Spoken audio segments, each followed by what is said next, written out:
I'm Rashad Lambert, and I help push the culture forward. You are now watching the Connect Network TV. Welcome back, Texas. So coming up next, we have TK and Cipriana Quann.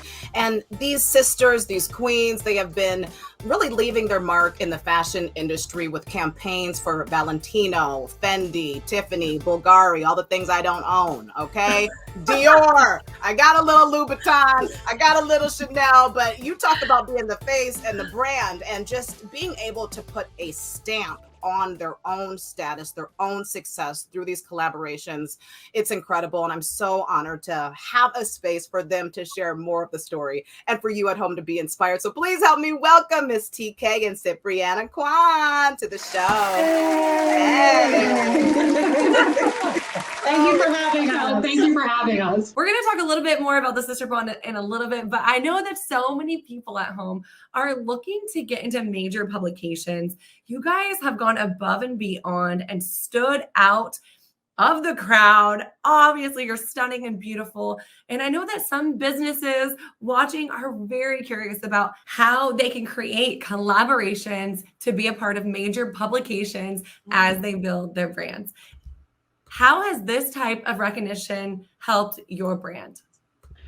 Well, I'll be transparent. First off, thank you, Michelle. Thank you, Natalie, for those beautiful words. Yes. We're so flattered.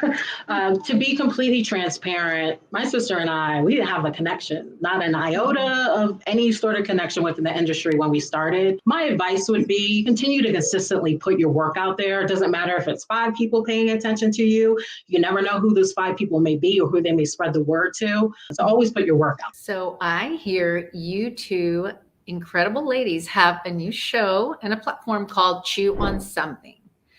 You speak about issues that are very important to the both of you. What can the viewers expect? For this show, we really wanted to highlight our bond as sisters because honestly, that has been the foundation of our entire life. Our closeness and, I wouldn't be the woman I am today without this inspiring woman by my side. And I feel the same way. Yeah. So we wanted to highlight our sisterhood and build a community to empower women, show that it doesn't always have to be about conflict.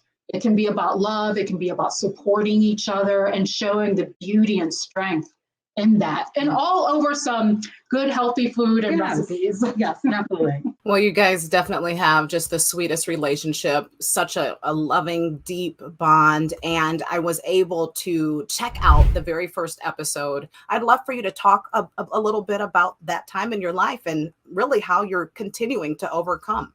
Mm-hmm. Well, I'll just start off by saying that it doesn't matter how long it takes someone to get to the point in their life when they're ready to talk.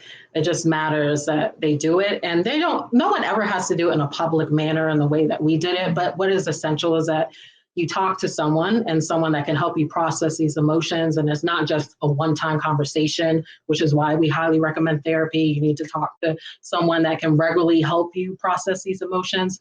I just opened up personally about my side of the story and how it was very difficult for me to reveal this publicly. But we've been so overwhelmed in the best possible way by those who have shared their own stories, because we know this affects millions and millions of people. And I think because of our bond as sisters, and I know many times people think that they're alone. So when they're going through that kind of trauma, because we were sexually abused from 5 to almost 15 years old, so a decade. And this was every day living in fear. And I can honestly say that, this is why I always say that sisterhood is so important, or a community of the right people is so important, because I wouldn't be here today if it wasn't for her. And I knew I wasn't alone, and I always had someone to talk to. The sexual abuse was something that we felt very shameful about. And we realized as we got older and began to heal that there's no shame in surviving. And I don't care what place you are in today, whatever addiction you may have, you're still here, and there's still another day to move through it and overcome it. And we're really grateful that we pushed through the trauma with joy and forgiveness, and feel incredibly blessed to be at this part of our journey. Mm-hmm. you guys are teaching people to let go of the shame and to forgive and to set free and to live with joy and to reclaim the life that was stolen, the innocence that was stolen. God's given it back to you 110-fold. And you guys are walking in fulfillment. Now, this is the moment, and you have a platform you're prepared to pour out and help people be activated out of their pain for their purpose. I guess I'm crying because this is why we do the show, because survivors like you have said yes to the call in your life, and you're coming to set people free. Well, I know that so many people are going to be inspired by the show. I have to ask you, did your dad end up going to prison? And what's the relationship like with him today? So this is another part of our story. So our father was actually put in a psychiatric ward. So he had mental issues as well. So we didn't tell anyone because, he physically threatened us. He threatened to kill us and our mother. And so we didn't reveal anything until we were 18 to our mother, who was, as we said, was a financial breadwinner of our family. Right. Such an inspiration. But, she was working, taking care of all of us and then going to school on top of that. So, but when we told our mother, it was just full acceptance and love. There was no doubt or anything, but our mother had divorced our father decades ago. So she didn't know anything. Yeah, a few years ago. Yeah, we're 18. Well, I meant divorce. But not decades. Yeah, what? Sorry, we're just going over dates. Well, ladies, I know that what you're bringing will be so inspiring to those that are watching. People all over the world with the power of YouTube will be able to hear your story. This is not a domestic situation. This is not this is something that for generations has been happening. And you being able to, like Michelle said, break this curse and share and inspire people. It's just, we really can't, commend you enough for your greatness. Yes, Natalie, that's right. And what an incredible and powerful story, ladies. This has been so amazing.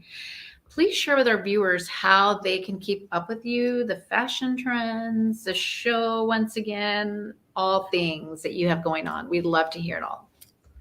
Well, we're on all the platforms. So, I feel like I'm giving up all my government names, but we're on Facebook, we're on Instagram, we're on YouTube. Our Chew on Something official is our Instagram tag, but we're also on YouTube under the same name. And yeah, you can find all of our individual platforms as well. Right. But for us, this is really about creating a community of sisterhood and sharing our stories and providing a safe space for other women, other people to share their stories as well. It's all about connecting. It's all about high hanging fruit. Get with the people you aspire to be like and grow with and learn from, and God will make magic for you. So pay it forward. Thank you. Such beauties, you guys. Follow them. TK has her own Instagram, TK Quann, and of course, Cipriana as well. You can follow her too. See it on the bottom. There it is. Chew on Something official. Check them out.